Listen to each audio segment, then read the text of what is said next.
Can I shout out some Black business owners today? Mm-hmm. Let's shout out these dunks. Yeah. Celebrity 409. Those aren't dunks, first off. These are. Oh, no, these are Jordans. I thought they were dunks. I have never seen these before. This particular Jordan, I'd be fascinated with the your little strap? Stuff. So I didn't like the strap at first. I didn't even realize that I picked these with the strap, right? But I needed a shoe with some red in it because, this is what we're doing today. Y'all see that? Shout out to Celebrity 409. You're going crazy. I needed a shoe with some red in it. And I ordered these from him. He shipped these to me like a while ago. I don't even know. I have so many J's right now. Shouts out to Celebrity. Shouts out to Celebrity. He's going to get you the shoe that you want. So anyway, I was fascinated with this little Velcro thing at first. Mm-hmm. But then this morning when I went to put these on for the first time, do you see what this does? What does it do? It's a zipper. I don't want to touch the bottom of this shoe. What, it turns into like a low top or something? No, it doesn't unzip all the way. It just makes it easy for you to get your foot in. Oh. Do y'all see that? It unzipped the little Velcro thingy because I was trying to figure out why it wasn't detaching from this. Mm-hmm. And then the shoe unzipped and it makes it easy for you to slide your foot into. Welcome to another edition of the Social Proof Podcast. We are here. My name is David Shins. I am one of your favorite business coaches only because we also have Donnie Wiggins here. And I am absolutely one of your favorite business coaches. We're shouting out some Black business owners today. Celebrity 409. But what about those frames you got on? But what about these frames? Those are hard. First of all, okay, hold on. Because do you even see me right? If I... Come on, Mary J. Blige. Let's go. Let's go.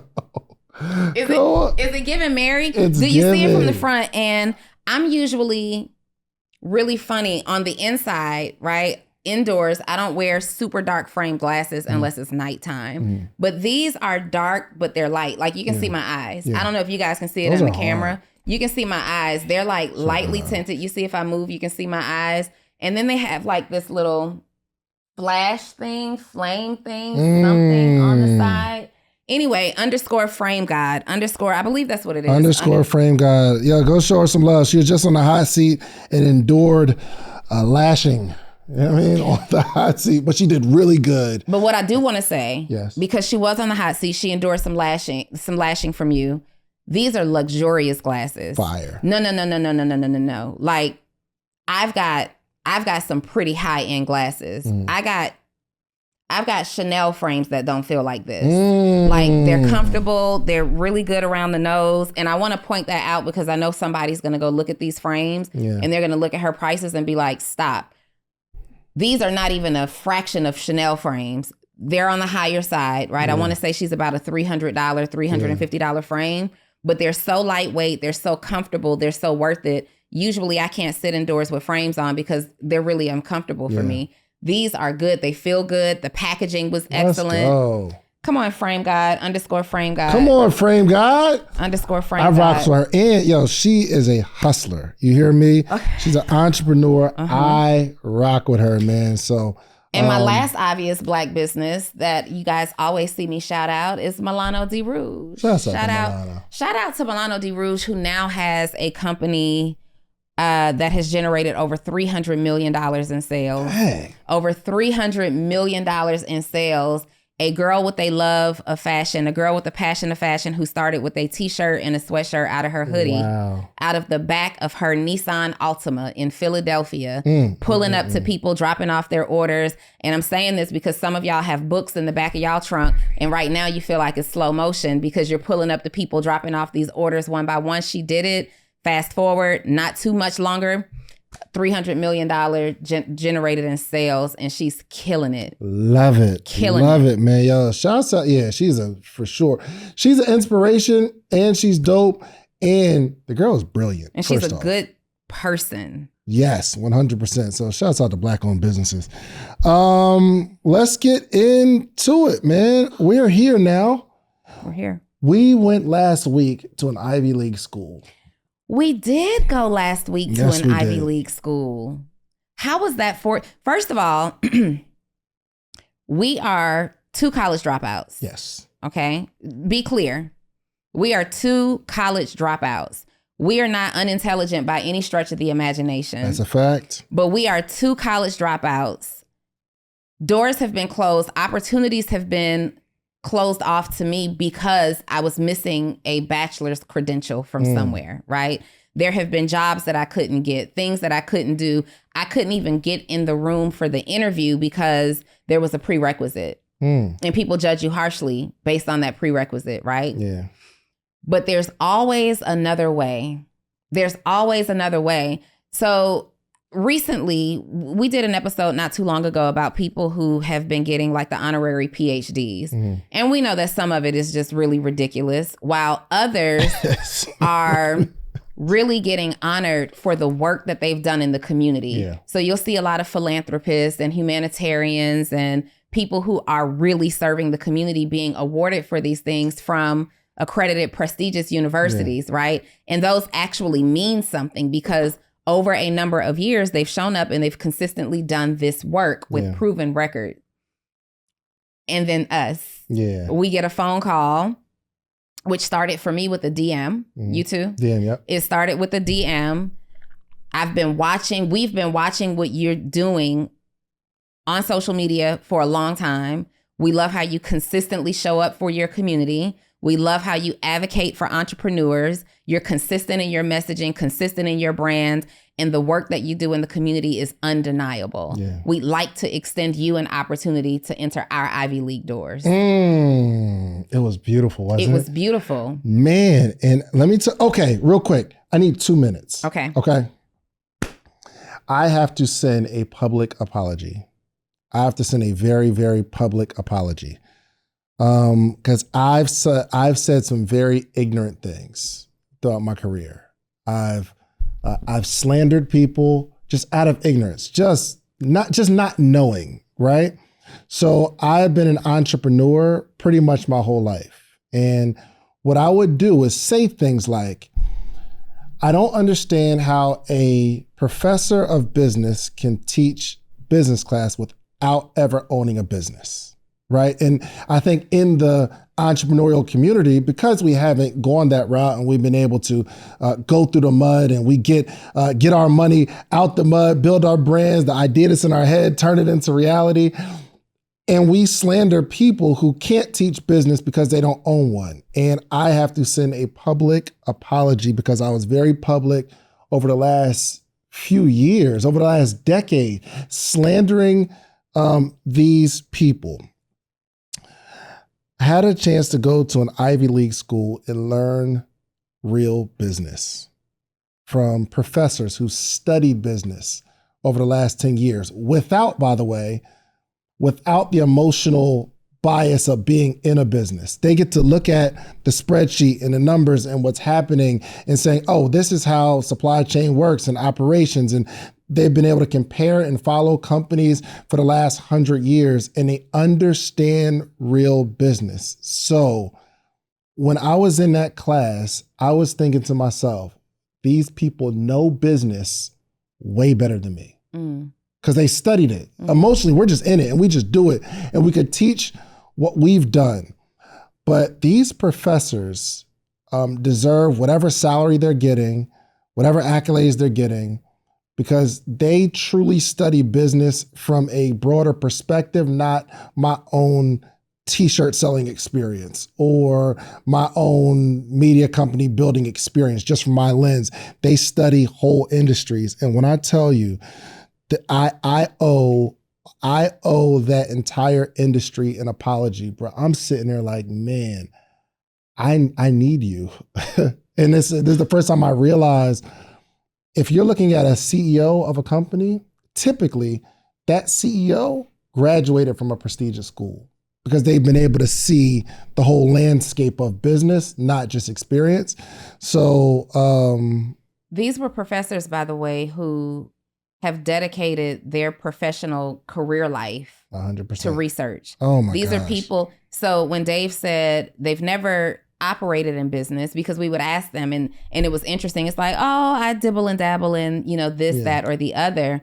And it didn't matter. We were still up leveled in our understanding of business from people who they've dedicated their careers 10 years of research 10, on 20. a specific topic, 10 years, 20 years of research on supply chain and logistics and operations and how these things work, and international relationships with businesses and how you move products back and forth. They've studied these things. And this is a testament to, when we think about it, even on another level, now that you've kind of retracted your original thought process on that, these large companies, even if they are owned by these CEOs who went to these prestigious universities, they also typically they stay ahead of the game because they have an R&D department, research and development department, and they're hiring the Ivy League students. They're hiring people who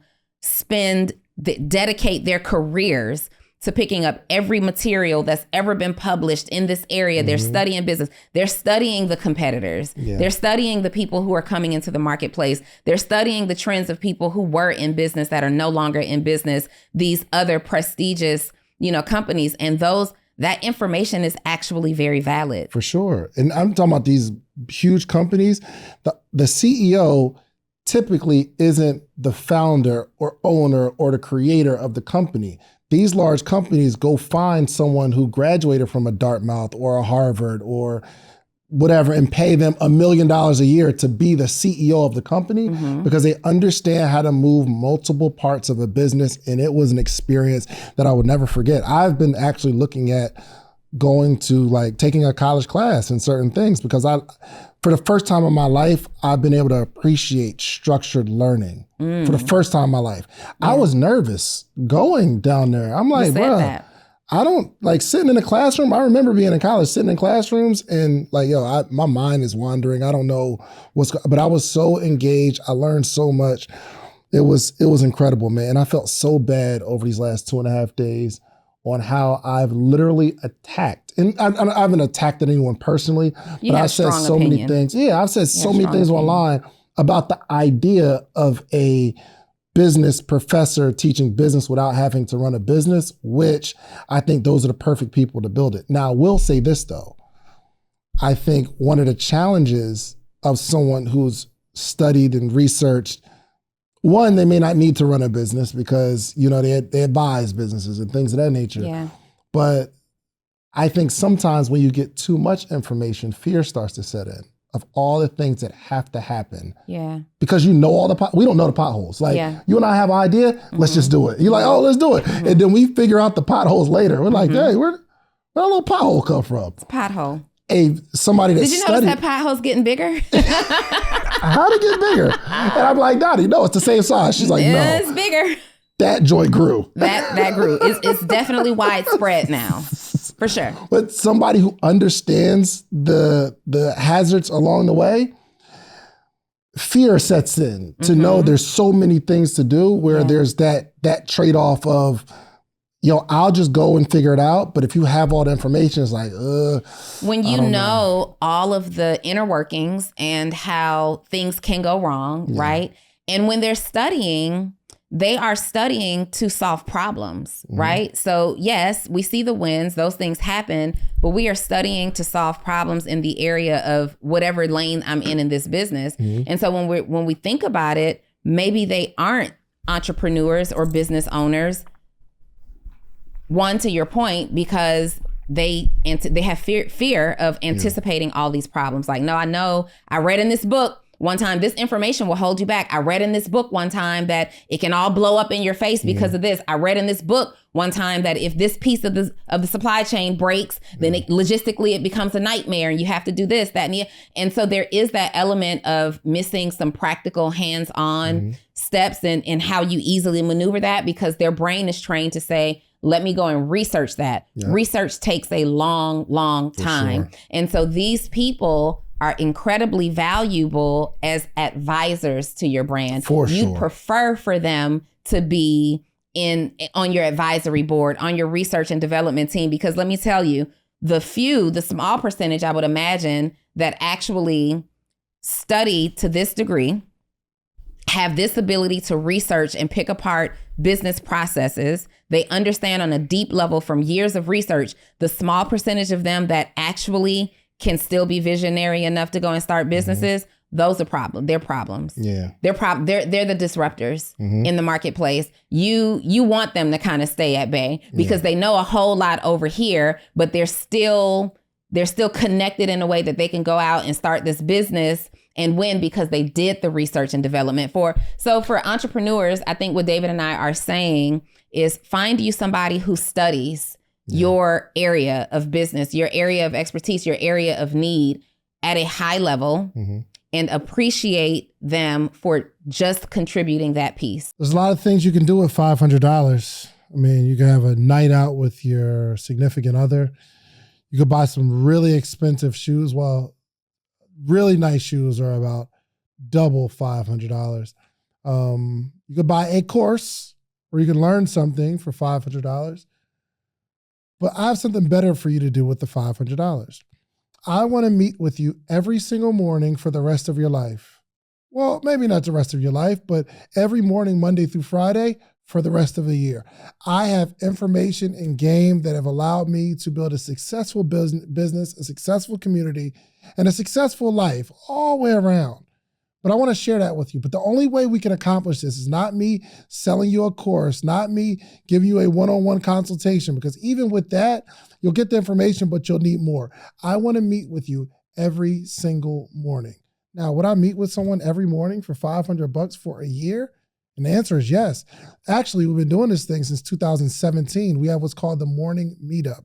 Every single month, we have a theme, whether it's social media, whether it's motivation, whether it's strategy, whatever it is, we have a theme for the month. And every morning in that month, we have a conversation around that topic. And I am giving a wealth of knowledge, not only myself, but a lot of friends, a lot of people that you see on this podcast, they join every single week. So you need a community of people that you can grow with, and you need a coach. I'm your coach. The Morning Meetup is your community. Go to themorningmeetup.com. It's $499, and I will meet you every single morning for an entire year. Give it a shot. Absolutely. The end. And for the person who is incredibly really good at research and studying and understand, we did this exercise that I thought was so cool. And maybe, well, I never thought about it in this way, and maybe you have, I don't know. But one of the exercises was we got a chance to look at the pandemic and what happened, right? They're seeing it from a global view. Okay, what does a company do? What are the options a company has to prevent that from happening again? Which is, all right, well, do we find a local supplier? Do we find another company, manufacturer, backup manufacturer that does what we do? Do we find different companies or whatever? But I think the fire is game. Remember the game? We got an opportunity to run a hospital.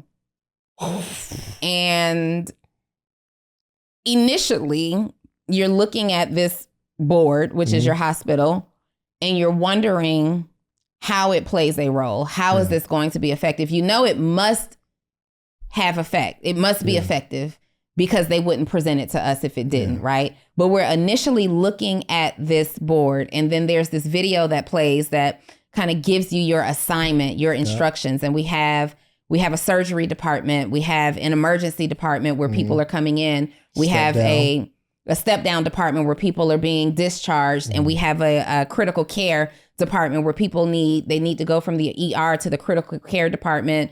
And we're having to run this hospital. Anybody who has ever had to go into an emergency room and you feel like you have an actual medical emergency, you're at home and you're like, your child or you or a spouse, you're like, it's a medical emergency. I've got to get to this hospital right now.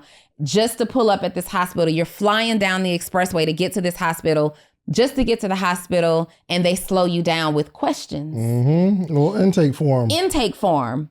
What are your symptoms? When did they start? How bad are they? On a scale of 1 to 10, tell us what your pain feels like. And then after you go through that and you're in this excruciating pain, or you're having this mini panic attack with this emergency on the inside, they tell you to have a seat and someone will call your name shortly. And shortly is never so short. And you're waiting. And you're waiting. And you're waiting. And you're waiting. And you're sitting there like, yo, what is going on? Like, see, this was wrong with the government and the mayor and the hospitals and the lady at the front desk and the doctors are slow and all that kind of stuff. But we got a chance, and we don't want to ruin the game for those that are going to play, but it's these 4 departments that all have to work together. You can't, like a patient can't move from here to there until an action happens. Yeah.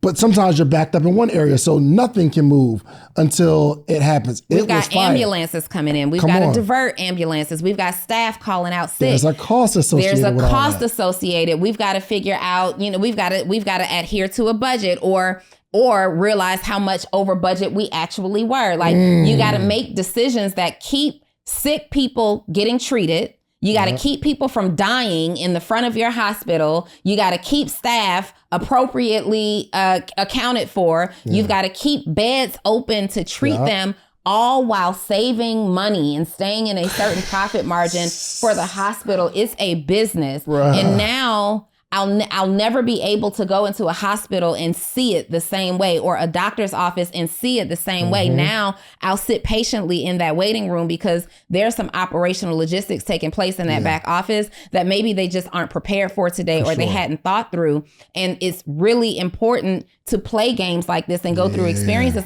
because now you start thinking about, where are my beds? How creative do I have to get? Can I double up beds, triple up beds? What do I need to do, right? It also, what it highlighted for me too is the ability to, or the importance of getting help. Yeah. 2 things. First, it highlighted the importance of getting help. So many of us are in places and stages in our businesses where we are doing everything ourselves. We are trying to manage and put out fires every day when there are qualified people here and available to help, but we're calculating the cost of that help, right? We're calculating the cost of calling in these team members, calling in these experts. And we did this. And I know that my team's assignment, we won, right? In terms of keeping the cost down and operating effectively. And I think you guys were second. Ours would have been shut down. Your hospital would have been shut down. Way too much money on staff. It was crazy. Well, you didn't spend enough money on staff. Remember, you came over to my sheet. Yeah, we lost money. You lost money. Yeah. Oh, we don't want to. We're not going to tell them. But it highlighted the importance of just get the help, because you're looking at the average business owner says, I'm just not able to serve this amount of business. It's going to cost me too much to bring on business, right? So you divert the business away. Your team was diverting the business away, right? My team was accepting the business and saying, figure it out, get the help, bring the extra hands on. So we're bringing extra staff in. Like at the end of our game, I think we had like 119 extra staff members. And Dave came over and was like, y'all blew it. Y'all had 119 extra staff hours. Yes, we did. Right. And they had like 50. And then at the end of it, you have to calculate the cost of every decision that you made. Yeah. And what was the cost of, at cost in your business, what does it cost you to divert business away? To say, I have to partner with somebody, or I have to give this business away because I don't have the manpower to handle it, because I can't afford the manpower to handle it. It actually, most likely, will cost you more money to divert and reroute and close doors to this business. Those closed waiting lists that you have, those programs that aren't on evergreen because you can only handle certain capacity, it's going to cost you more money in loss than it costs you money in expense to just bring on the team that helps you open the floodgates to that business. Right. And the reason you can't bring in more business is because there's a bottleneck somewhere in one of the departments. So after these episodes, I'll have issues where we record it. We got to take the SD card, upload to Dropbox. And once I upload the content to Dropbox, Kashif can now do his part. But until I have a complete file with the video and the audio, okay, we got the video in there, but I was running out, so I had to go do something and I forgot I didn't put the audio in there. So there's a bottleneck. We're stuck. And eventually the content starts to pile up. Now I have to spend more hours going through all the content that piled up because I don't remember what happened 2 weeks ago. Here was the gold. Here's the part that gave me chills. So I come over to Donnie's table and I'm like, oh, y'all did terrible in this department. but there's 4 people in the game, right? And after they calculate everything, Donnie's team, they were most efficient, right? So when I look at the efficiency, I realize that another section, they continue to do something that costs a lot of money. Guess what? I didn't know. I had no idea they were, because I'm like, we all saw the game, and I know we're not supposed to do this because it costs us more money, right? I'm just trying to not give y'all the game. But I was in my silo. In my part, I did amazing. On the same team. Oh my gosh. You're focused on your part. My joint was rocking. Only the part that you contribute to. As long as my part is good. Bruh, I'm calculating how much staff I need. I'm anticipating knowing who's coming into my part of the department. But on this other side, there's somebody that's flushing money down. Yeah. This part gave me chills, y'all. 1, I didn't know it. 2, while we're playing, we all have to do a different action. Every department has a different action. And I got a chance to see like managing departments all with different personalities. So there was, shouts out to my guys, 2 guys, for some reason, they could not get the instructions down. You know what I mean? Like, it's just taking them. It's taking them for. Hold on. So I moved this piece, and the young lady, she's a college student. She's literally not only running her apartment officially, but she steps up and starts helping everybody at the table. And I'm sitting there like, yo, I'm good. I'm good. And then I'm like, okay, well, we got to hurry up. And the guy keeps coming over. He says, yo, you guys are at 12. So it's based on time. We are at 12 o'clock. He said everybody else is about at 3 o'clock, like hours. Yeah. Right. So we were like 3 hours behind essentially.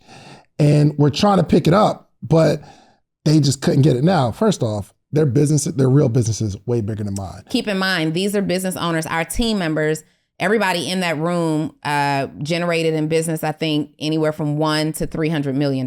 For sure. I'm the big dog at the table. You feel me? In real life, he's smoking things. They the big dogs at the table. But my man couldn't get, I'm like, yo, bro, you slowing us down. You feel me? But the one young lady steps up and she starts helping everybody. And this is literally a business. So Trap said something that was so, it was like short, and I caught it. And he was talking about the stuff that's going on in the government. He was like, well, I've never been the president, so I can't even really say who's doing what. And because we all see Trump, but there's 100 different things that have to happen for something to happen. And there's consistent bottlenecks, how I'm seeing it from this perspective. An operational perspective, it was mind-blowing, y'all. Yeah. And you don't get that just playing with your friends, talking about entrepreneurship on podcasts and stuff. You don't get it. You have to, and it's important. The other thing that stands out as a highlight for me is not even just the value, but the absolute need for continued education. Oh, for sure. If you guys aren't sitting in somebody's classroom or conference room and it's 1000% learn knowledge and then applied knowledge, right? You're really missing out. You're really going to get the short end of the stick, and you're probably leaving a lot of money on the table because, again, we're in this room with entrepreneurs who have earned, I don't know that there's a company that only did $1 million in that room, but the criteria was at least $1 million. And I know that there was a company that did up to $300 million in that room, right? Sometimes you can be so far removed as you move up the chain in your business. You can be so far removed from the details of what's happening. You don't even really understand how operationally inefficient you are because you're operating based on old data or old habits and old things. You have to stay abreast. Also, it highlighted the importance, like when I'm working with my clients, one of the things that we put in place, if this is a company or a client that has they've built team and they have departments, one of the things that we put in place are our win meetings, like the meetings that you have in your company. People underestimate the value of a meeting. I don't want to do another meeting. Meetings run your business, right? And it highlighted how important that is. And I'll use it as an example going forward. Hey guys, we're going to have a meeting today. Yeah. Because what you realize is, you have a meeting with somebody in the admin department and they're doing a good job. It looks like that person's doing a good job. And then you have somebody who's over operations and you talk to them and departmentally, they're doing a good job, and marketing departmentally is doing a good job, and sales departmentally is doing a good job. But together, they are not maximizing efficiency. Right. You didn't realize that marketing was actually spending 4 times the money on the marketing budget that they needed, and operations didn't communicate that to marketing what the budget was. Marketing just knows that they're bringing you new leads, right? Yeah. That's all they know. They're bringing you new leads. Meanwhile, admin is over here. It's time to pay the bills, and something is due this week, and you don't have access to the money this week because of the money that marketing spent, because operations didn't communicate the budget to marketing, and admin didn't communicate the cycle of business and expenses to operations. And now sales doesn't have any support over here because all of the resources have been exhausted. Yep. But operationally, independently, departmentally, everybody thinks they're doing a good job until at the end, just like you were in your own little silo, mine is operating flawlessly. And it looks like everybody did a good job. All the customers got served. So it looks like money is coming in, but the mistake that was being made over here in marketing is bleeding us dry. Oh my gosh. And it puts in perspective how these billion-dollar companies go bankrupt. Yeah. Because they're big and we're expanding. So I just did the episode with Pinky Cole. And we think, once you got like one restaurant, you rocking. Like I can see all the departments, but once you start building multiple locations and you start getting hundreds of employees, it's harder to keep track of it all. And a leak will sink your boat. A leak. I'm talking about when everything is good. And Pinky talked about it, so we could talk about it. But she was like, I took my hands off the wheel because me, the brand, I am cooking right now. She's like, I'm out here. We getting more stores. But she said in the interview, she said, one day I got a call. And she said, we got $5 million in the bank and we're losing $100,000 a week. Whew. What? You everything's rocking. What do you mean? We got 3 stores opening. What do you mean? Bruh, I can't wait to this. Y'all check out this episode. It was a masterclass in business. But it's like these leaks, the holes, they get bigger. They get bigger when they're unattended. And one of my mentors, Tony, he said, money hides all sins, meaning sometimes you have so much money and the money can cover up operational inefficiencies. So you got so much money coming in and it hides it because you can't, everything looks good. But eventually, once that hole gets gaping, that's when you say, oh my gosh, why is this big corporation closing 20 stores today? Why are they closing 30 more stores next week? Yeah. There's holes that get bigger and bigger and bigger. And this joint, it was really educational, but also scary and gave me anxiety because there's a sense of responsibility when you go big. Yeah, for sure. And there is a huge sense of responsibility when you go big. I'll be honest, for most small business owners, you should never go big. Stay right in that bubble of success that you've created. The $500,000 annual revenue might be good enough for you, right? You good. You right? Good. that $1, $2, $3 million annual revenue might be good enough for you because there are companies that generate $100 million a year in sales who might not have the profit margins you have, bringing in your 500, your 1, your 2, your $3 million.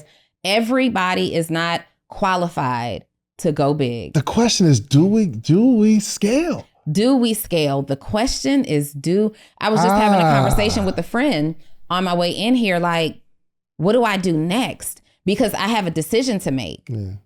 I either scale or I stay right here. I scale or I stay right here.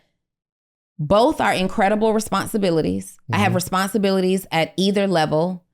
But scaling now requires me to become a serious manager of people. Yeah. Right? Scaling now exposes more of the operational flaws. Scaling requires 10x the amount of risk that I have to take today, right? Scaling exposes you to so much to all of the things that could possibly go wrong. If you think that something, think about the last thing that went wrong in your business, and then imagine if it was 100 times worse. Or think about the last thing that went right in your business and imagine if it was 100 times better. Yeah. Hey, listen, when you're doing a couple $100,000, a bad week is not going to kill you. A bad month won't kill you.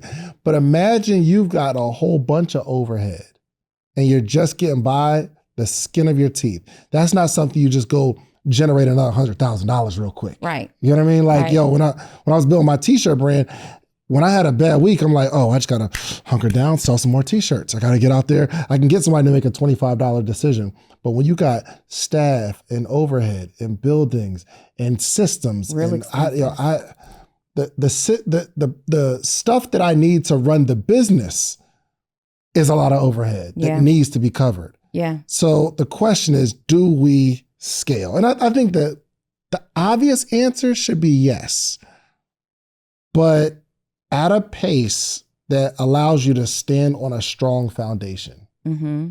It's something dangerous about going too big, too fast. Because the bigger they come, the harder they fall. I think I have said over the years, over and over and over and over again, that everything needs to happen in sequential order. Oftentimes, the reason that we find ourselves jammed up is because you see a window of opportunity and you jump. You don't first do a checklist, right? Checklists are so very important. You should have a checklist for every decision, every major decision that you have to make in your business. And you need a part of that checklist is not just ability, but capacity. Sometimes you can put yourself out of business attempting to scale a business. Oh, 100%. A lot of times, right? A lot of times it looks like, oh, I got this marketing team. They've come on. They're going to bring it. They're bringing in 5,000 new leads a week, right? When you were getting 200 leads a week, now they're bringing in 5,000 leads a week. And you're like, we're about to blow. That's on the outside of the doors. Do you have not just the ability, but on the inside of the doors, do you have the capacity for those 5,000 new leads? You got the 5,000 new leads. Now what? Right? Now, are people being served? Are they being forgotten about? Are they being followed up with? When they come into the building, do you have a qualified team, not just team? Because what I see people do all the time in their business is, let me just hire some people to accommodate this new flow of traffic or sales or whatever we have coming in. These people aren't trained. You hadn't set this team up for success. They don't even understand the vision or the mission for your company. They don't even understand language. So when somebody has a question now, a simple question that should be able to be answered because this is your area of expertise, people are having to wait. They're coming to team members who are ill-informed, and they're waiting for you to get back to them to give these people an answer. You're busy because you're stopping the bleeding on the back end that you didn't anticipate. And now you've got these terrible reviews over on Google, Yelp, and Better Business Bureau, and you'll go out of business. There is a sequential order of processing that has to happen before you make decisions in your business. It's not just about getting more leads. It drives me nuts. It's an ick for me when people say, in order to fix my business, I just need to do more marketing. No. That's not it. Sometimes the best way to make money is to save money. Best way to make money is to stop the bleeding. Scale back. Scale back. Scale back. Listen, y'all see all these people, it was like in February, 172,000 people got let go. This is no coincidence. The economy is bad. And there's some really smart people who went to Dartmouth. There's a CEO of a company saying, whoa, I understand that even if the business is doing well, I can look into the future as to what's going to happen when a tariff hits this company. Yes. So before the tariff hits and we start dropping profits like crazy, we're going to have to start closing some departments, which, by the way, we just opened. Unfortunately, we just hired this new department of our company. And it was a good idea before this happened. We need to shut this down because this is not an emotional decision. Yeah. Me, I'm the wrong person in that company. I'm like, nah, that person just left their job. And I've got to keep kids. Yeah, they got kids. I just brought them on. but you cannot run a business that way, especially as it starts growing. You feel me? And it sucks, but you have to have a certain level. Like I'm too empathetic, and I internalize stuff to be the CEO of a really large company. Yeah. I know as we start growing, we're doing a 50 million. I'm not the CEO. I don't have the tools for it. I don't have the emotional bandwidth. Not the emotional bandwidth, but I have too much emotions. I feel for the people. Yeah. Too much to effectively operate a huge company where if there are some investors that invested, you don't want me to be the CEO. Yeah. Let me be the visionary. Let me come in and like let you know what I see. But that's why my original point was I see why these large companies have CEOs and CFOs that have a formal educational training. And no nonsense behavior patterns. Because to your point, emotions don't scale business, data does. Come on. Emotions don't scale business, data does. If you're typically, you're treating your business like your baby. This is your project. This is your prized possession. Everything must work. Every decision must pan out. It has to be a win. Otherwise, you feel emotionally defeated or emotionally impacted by something not working out, right? And now you're sending emails based on emotion. You're making hiring and firing decisions based on emotions. You're talking to your customers. You're responding to requests based on emotions, and your business will suffer. Emotions can't scale or run or manage your business. It has to be facts. Yeah. So if you are an entrepreneur right now and you're operating from a high level of emotion, you're like, yeah, I get what you're saying, Donnie, but business is personal. You're right, it is. That's why you got to get some people who are non-personally attached to your business running it. 100%. And don't get it twisted. We are not saying don't scale, because you are going to go, you're going to like really crush the game, right? But you have to consider, am I making this decision, like Donnie said, off of emotion or data? Emotion clouds good judgment. I think I wrote that down in my journal maybe 20 years ago. Emotions cloud good judgment, and I've never forgotten it. And some of us are making emotional decisions to go big because we feel something. Yeah. My friends, they were going to open up another store. They have a store, they're going to open up another store. I'm like, why are we opening up another store? They're like, yo, we got to bring in some more money. I'm like, well, you don't have a handle on, you don't have a clear idea on how financially your first store is doing. Right. And you think that getting another store, bringing on more money is going to fix the problem. You will crash in 2 months. That decision to go bigger will crash both stores, and you'll be back to driving Uber.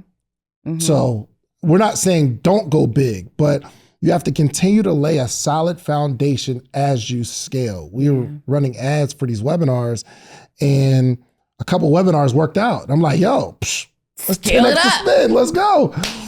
My ad buyer's like,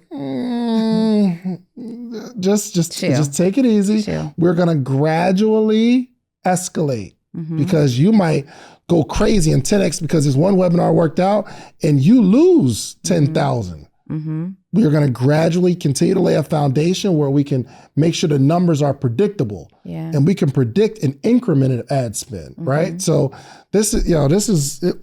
I'm so grateful, bro. I've been looking up like college courses to go to in Atlanta. Yeah, and this is all enlightenment for those of you who are disconnected from where this is all sprouting from. This is all enlightenment that we picked up from a 2.5 day experience at Dartmouth University. It Tuck Business School of Dartmouth University. Shouts out to Ron Tate, man. Shouts out to Ron Tate. Thank you so much for seeing in us that we belonged in that room. Clearly, this whole episode is a testament to the fact that we got something from it. For sure. And also the relationships that you pick up 100%. from experiences like that. It makes you feel like you belong in the room. I think sometimes people don't go into these settings. They miss these opportunities because they feel like they don't belong in the room. Dave, at your table, you said you're the small kid on the block. You're sitting with the big dog. Right. At my table, I'm sitting with the big dog. We might have been the smallest kids in the room, right? We might have, I don't know.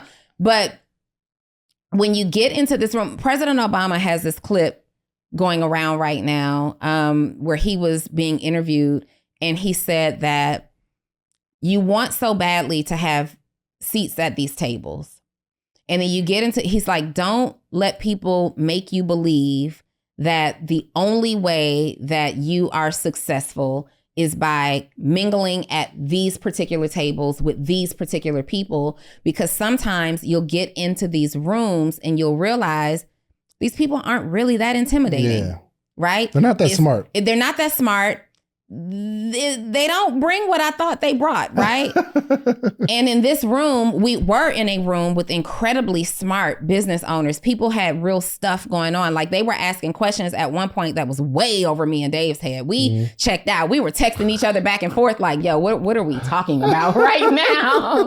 What are we even discussing right now, right? We walked to go get a picture. Like, we're so checked out. Let's go take a picture. Let's go do the part that we do well. My brain hurts.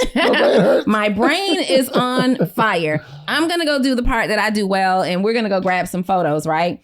But the point of the matter is, I felt like I belonged in that room because I was able to contribute. You were able to contribute. I'm raising my hand. I'm using my voice, because even though these people look like they sit at tables that I'm not yet qualified to be at, they actually had the same questions that I had. 100%. And some of the questions that they had, I provided valuable insight for. They're running huge companies. Some of the questions they ask, I'm like, you don't know that? You don't know the answer to that? Yep. You got this issue? Professor, if I can. what I think he means is, right? No, and I had some come up, and they're on the WhatsApp conversation, saying things like, Donnie, you added incredible value in the room, and high-fiving for that. And I know you added incredible value. Every room we go into, Dave, whenever we're in these rooms, people always want to do what we do. Yeah. Oh, for How sure. can I be a part of what you have going on?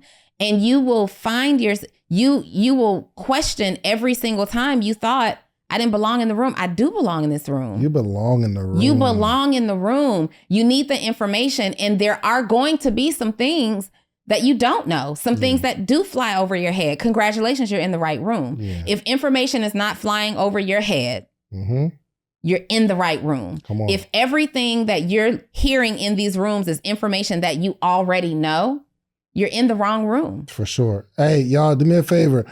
Go send a DM to Ron Tate Jr. Ron Tate Jr. Just send him a DM. Listen, ask him how you could be in the program. Tell him me and Donnie are talking about him right now, man, because we really, really appreciate it. And I had no idea that I'd have this experience. But yes, man, that was another point, that I know I belong in the room, and I know that you belong in the room. I got my guy, Andre Norman. Shout out to Dre, man. He's around these people who are running on a regular basis, $200 million, $500 million, $800 million companies. And this guy was a villain for most of his life. I mean, in prison, I think 14 years, 16 years, something like that. But he learned emotional intelligence while in prison. And he's in these rooms with these people who are building $800 million companies, because there's some stuff that they don't understand about how they feel and their emotions and what to do with their children. Yeah. He's like, yo, Dre, I need your help, because I don't know what to do with my child. Business, I got it. Making money, I got it. But my boy Dre, he belongs in that room because he adds value. I think the takeaway for today is you need to decide what you are going to be the best in the world at. Yeah. Because you belong in any room. I don't care how, listen, you meet these celebrities and these NBA stars, and you meet all these people, the people you see on TV, and they are locked in like, yo, how do you do that? I don't understand. And it's, because I bring something special, you bring something special. If you're watching this, you have something special, unless you don't. If you don't feel like, you bring something valuable to the table, go develop a skill. It's something that you have naturally, innate, that's been in you since a child. I want you to not ignore it, cultivate it, because you are needed in every room. I want you to take away from this, I need to find a room to be in right away. I want you to go on Eventbrite. I want you to go on social media. I want you to find a room to be in the next 90 to 100 days. 90 to 120 days. I want you to find a conference that's specific to your industry. I want you to find a conference or a learning environment that's specific to a problem that you need to solve, right? I want you to find that room and I want you to commit to it. I want you to get the general admission ticket if that's all you can do right now. I want you to get the VIP ticket if you have a little extra, because there's always an up level to these experiences. I just want you to pick a room to be in 90 to 120 days. I want you to get a fresh journal. I want you to get a solid pen. I want you to get your computer and have it all charged up and be ready to take all the notes. I want you to go into that room taking all airs off, forgetting about everything you think you know, and go into that room as a sponge and be ready to soak up information. Where do you find these events? Start by going to the pages of the leaders that you admire. What are they posting about? Ask them, hey, listen, do you know of any events in this industry that are going on? We all know, we're all booked for them. Podcast Summit is coming up in August.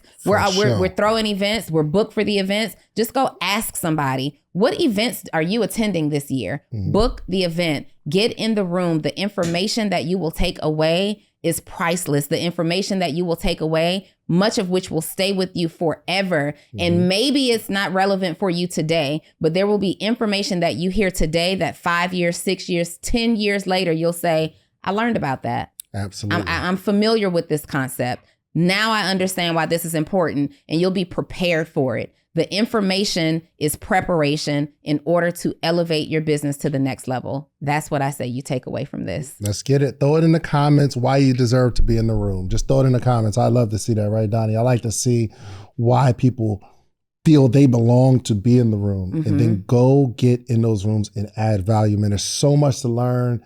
Hopefully they accept my apology, because I said some nasty things. You had some strong opinions. I won't let you say that you said nasty things, but you definitely had some strong opinions. And maybe there's an event that a concept that you have. There's some information that we're overlooking that the market needs, that the community needs. Let us know. Donnie, look, y'all do events, y'all do this, y'all do that. Y'all are constantly mentoring and in these rooms, but you're really missing the mark. We did that in that room that we were in. As incredible as the program was, there was a couple of elements that was missing that would have been more suitable for us. And we gave that information, and it was a real perspective shift that they plan to execute on, right? So maybe we're not seeing a need that you have. DM me or Dave and let us know if an event can teach us this. And if we're qualified, we're going to come through. We're going to come through with a resource for you. All right. Podcast Summit coming August 7th and 8th. Hey, listen, get in the room. Get in the room. Podcast Summit is the premier podcasting event in the world, actually. I'm not even just saying that. It is the perfect blend between content creation and running a business. You need a podcast to effectively promote and market your business and to build your brand. Long form content. It's here to stay, y'all. So podcastsummit.com. And then also, if you are watching this right now in real time on social media, on Instagram specifically, it's been real, y'all, but we got to check out. We've been giving you the early release special. We've been engaging with you guys in the comments. If you see me and Dave looking down on the camera, we're reading along your comments and we're making conversation out of some of the points that you're making so you can feel served. But we got boundaries. We got boundaries, We y'all. got boundaries. We be on here live and y'all get the sauce, but it's a disservice to our communities. To our really communities. rock with us. They rock with us. They invest in themselves. They've proven that they're ready for information and execution at another level. And they're in the room. And so we got to put the information in the room, Donnie. They're in the rooms. We have to put the information in the rooms because right now, if you're watching on Instagram, you're technically in the room. But because we're just giving it to you in this capacity, you don't even realize the table that we just invited you to. Did you even eat from today's table? But the people who are in our communities they're eating from the table. So we invite you to check out Actionable CEO, actionableceo.com, and The Morning Meetup, themorningmeetup.com, two dynamically outstanding communities for entrepreneurs who are looking to up-level their game and get in the room. Check it out. And we are going to be going live in our communities early. Actually, this 2 days ago, I did the Pinky interview. and it was live streamed in the community. Like they got to see it a week, 2 weeks before it dropped. So if you are an actual CEO member or a Morning Meetup member, you'll be able to get these live streamed in real time when it's happening. So just make the decision. Like, rock with us. Come on in. Rock with us. Let's go. Let's go. We'll see y'all next week. Bye. Peace. You just watched this whole episode. If you like this episode, watch this one right here. Click right here. You're going to like this one if you like the one you just watched. Check it out.